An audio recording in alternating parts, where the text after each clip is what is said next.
Viking Cruise Line has a lot of river cruise ships. They're called the Longships, and regardless of which ship you're on, if you're sailing on the Rhine or on the Danube, you will be on a ship that's configured exactly like all of the others. So it's like when you've gone on one, you will feel like you're at home when you go on your next one. We're going to show you today my tour of the Viking Longship, the Kara. But this video will be of value whether you're sailing on the Rhine or on the Danube on any one of Viking's ships. Starting on deck 2 is the main lobby. The reception area is manned with courteous and helpful personnel. Across from reception is a small gift shop. The program director has a desk on this deck, and behind these doors is the main restaurant where 3 meals are served every day. Tables are available for 6, 8, and 10, which encourages guests to meet each other and enjoy conversations together. Every morning for breakfast, guests can choose made-to-order omelets and a large buffet selection, or can opt for ordering from a full-service menu.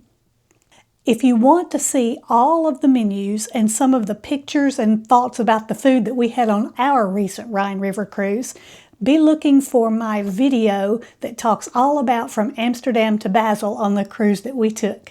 I will also put a link to that in the description below. There is an elevator behind that wall. The elevator serves decks 2 and 3. Be aware that it does not go to the sundeck. Guest staterooms are located beyond the guest services desk on deck 2. The staterooms on this deck are French balcony Category D cabins on the port side and Veranda Category B on the starboard side. There's an ice machine located about halfway down the hall on the right. Going up the stairway in the lobby takes us to deck 3. Staterooms are located in the back half of the ship on this deck. Veranda Category A on the starboard side and Veranda Suites on the port side, twice as large as the Veranda stateroom, and they have a French balcony in the bedroom section and a full balcony in the living section. More French balcony rooms toward the aft of the ship. The ice machine for this floor is located by room 338 and 2 very nice Explorer suites with the largest rooms of all and a beautiful aft-facing balcony. Back to midship on deck 3 now. There is a set of stairs outside on both sides to go to the sundeck. A small library, stocked mostly with non-fiction and a few board games, and across the way is a business center for guest use. This area becomes a temporary smoking area when the weather's bad. It is also a great area here on deck 3 for taking photos during scenic sailing. There are a couple of cozy seating areas and one of 2 self-service hot beverage stations on this deck. Just outside the lounge is a who's who of ship staff. The lounge is configured with various chairs and sofas in small groupings, a piano for daily evening entertainment. Some of the chairs swivel for better views of that entertainment. There's a dance floor and sometimes folding chairs are set up when there's a talk or a demonstration scheduled, and the lounge bar. There is more tour to come, but let me take a moment to ask you to please like this video, and if you would like, you can subscribe as well, maybe even leave a comment. All of these things help to recommend my channel to YouTube, and then that will get it published to more people's feed when they're searching for answers on what they want to do. So if you can do any of those things, it will really help me out. Thanks a lot. Back to the tour. Beyond the lounge is the aquavit terrace with some indoor seating, with a small buffet set up at breakfast time, and lunch and dinner is served here too. The aquavit terrace spills out to some outdoor seating.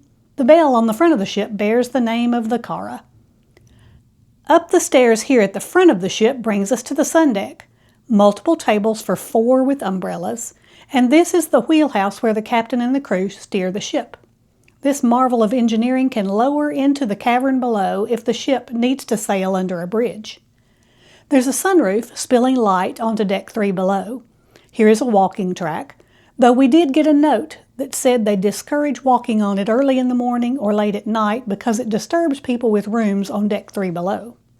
There are lots of chairs and loungers under a long canopy. Guests are welcome to pull these out into the sun in the open spaces.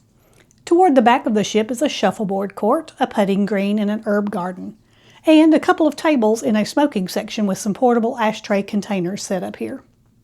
The sundeck is a marvelous place to take in the full view while sailing.